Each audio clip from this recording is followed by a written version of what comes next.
Hi dears, welcome to today's session. In the last class, we have started the chapter Paths of Heat Flow. In it, we discussed about conduction.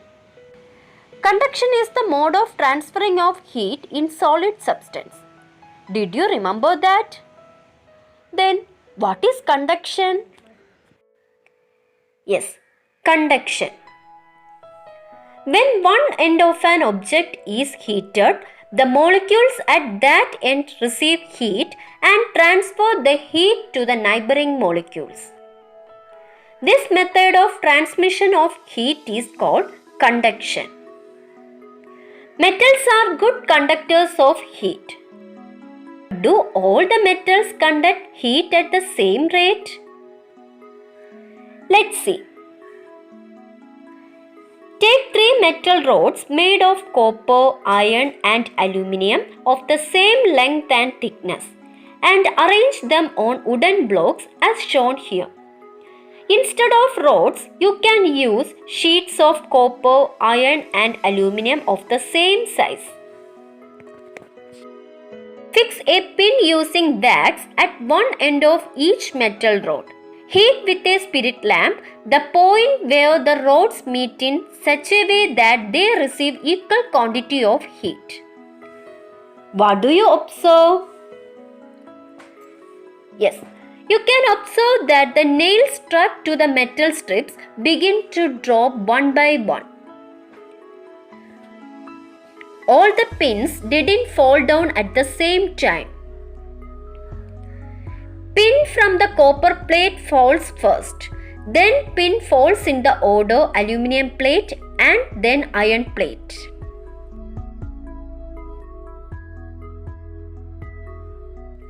Heat is conducted to the three metal plates, but the conduction is not at the same rate. Copper conducts heat faster than aluminium. Iron comes only behind them.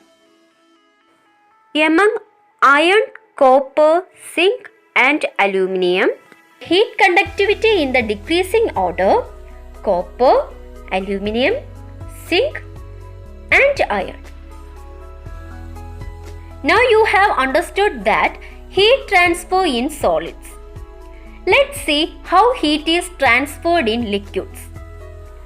Fill 3/4 of a round bottom flask with water. Take a few crystals of potassium permanganate in an aluminium foil and pack it firmly.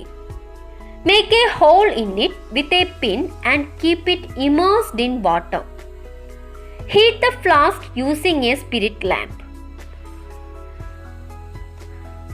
Observe the changes inside the flask.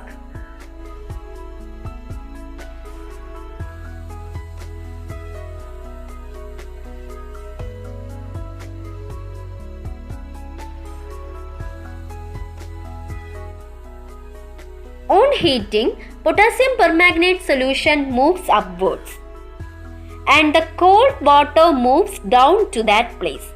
That is, the heated particles carry heat with them and when in contact with the colder particles, they absorb heat from the heated particles. Colored particles are used to see the movements. After some time, the color spreads everywhere. Is it clear that the heat transfer takes place in water is due to the movement of the heated water molecules? Conduction is the method by which heat is transferred through the movement of the molecules in gases and liquids. How does heat transfer takes place in gases? Let's see. Open the shuttlecock container on both ends. Make a small pencil thick hole at the height of 8 cm on one side. Fix a lighted candle on a table and place the container in such a way that the candle is inside the container. The hole in the container should be towards the bottom. Bring a glowing incense stick near the hole on the side. Observe the direction of flow of the smoke. In which direction does the smoke from incense stick flow? Yes, The smoke from the incense sticks enters into the container through small hole and comes out through the opening above the candle flame. Place your palm at the top of the container. You can feel hotness on your hand. The reason is warm air rises vertically. It is through convection that heat transmits above the lighted candle. When the air inside the container gets heated, it moves upwards. Cool air flows to that part through the hole. Along with this, smoke from the incense sticks also enters. As in the case of liquid, here too heat is transferred from one place to another through the actual movement of particles. So we can conclude that it is mainly by convection that heat transfer takes place in liquids and gases. Students, let's conclude today's session. Today we have studied another mode of transmission of heat, that is convection. See you in the next class. Thank you.